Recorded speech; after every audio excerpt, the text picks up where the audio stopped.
All right, we're going to talk about tyrants, specifically artistic tyrants. I've been moving into the artistic autocrats simply because I'm a little exhausted reading about the political ones. You know, I was already reading deeply about Hitler. I read Richard Evans's Third Reich trilogy. I read the excellent two-volume biography of Hitler by Ian Kershaw. I do highly recommend them. And then I started moving on to Putin, Stalin, uh, Duterte, Pinochet, the Brazilian military dictatorship. But this gets exhausting, and I started reading Francois Gillet's My Life with Picasso, which is one of the most extraordinary memoirs that I've ever read because it is honest about the fact that Picasso was a monster.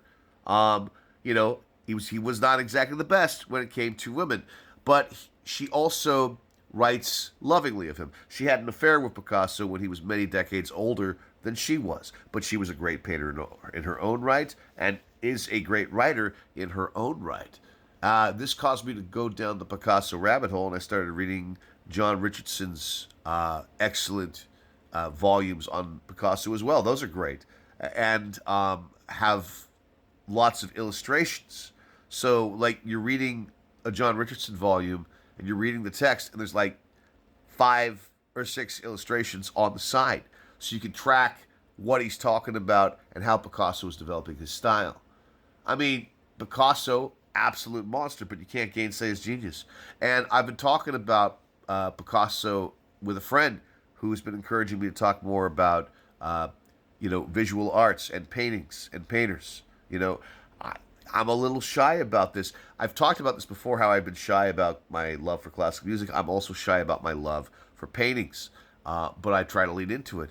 So what did she do? She loves another painter, and she sent me this. She sent me this, and she texted me, "Did you get it? Did you get it? Did you get it?" Because she wants me to read this, because she wants to talk about Van Gogh. She wants to talk about how his life resulted in his extraordinary paintings. Because I was doing that with Picasso, and I do that with all painters. I'm not so much fascinated in the gossip as I am the factors in an artist's life that cause him to go a little weird.